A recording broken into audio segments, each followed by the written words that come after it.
నా పెళ్ళాం బంగారం సక్సెస్‌ఫుల్‌గా వెబ్ సిరీస్ షూటింగ్ మొత్తం కంప్లీట్ అయిపోయింది. సో, మా హీరోయిన్‌ని తరిమేస్తున్నాం. ఏదో సరదాగా అన్నాను. లగేజ్ ఎక్కువుందని జెప్పి తనతో పాటు మేము గూడా నెల్లూరుకెళ్ళాము తనని డ్రాప్ చేయడానికి. ఇంటికెళ్ళగానే మటన్ మా హీరోయిన్ వాళ్ళ అమ్మగారు మా కోసం కష్టపడి చాలా వెరైటీస్ వండారు. థ్యాంక్ యూ సో మచ్ అమ్మ. ఇక్కడొక అద్భుతాన్ని జూశానండి. ఫస్ట్ టైమ్ మా హీరోయిన్ ఇంత పద్ధతిగా వడ్డించడం.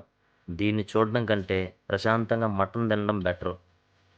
ఎలాగో నెల్లూరొచ్చాం గాబట్టి, సరదాగా బీచ్‌కెళ్దామంటే, ముగ్గురం కలిసి ఆటోలో బీచ్‌కి స్టార్ట్ అయిపోయాం. బీచ్ మాత్రం చాలా అద్భుతంగా ఉంది. మా హీరోయిన్ రీల్స్ చేద్దామంటే, సర్లే ఏదో ఒకటి చేద్దామని ఎళ్ళా. ఈ బీచ్‌ని చూడగానే ఏదో పాత జ్ఞాపకాలు గుర్తొచ్చాయి. కానీ బీచ్ చాలా అందంగా ఉంది. వేడి వేడిగా చేపలు తింటుంటే సూపరబ్బా! చెప్పడం మర్చిపోయాను. మా హీరోయిన్ బర్త్‌డే అండి. ఎలాగో వచ్చాం గాబట్టి, తన బర్త్‌డే గూడా సెలబ్రేట్ చేసేసాము. తను చాలా హ్యాపీగా ఉండాలని మీరు గూడా బ్లెస్ చేయండి. ఇంకా తనని నీట్‌గా జాతరలో అమ్మవారిలాగా అలంకరించామనమాట. పక్కనే మాల్ ఉంది చూద్దామంటే మాల్‌కెళ్ళాము. మాల్ గూడా బావుంది. హమ్మయ్య!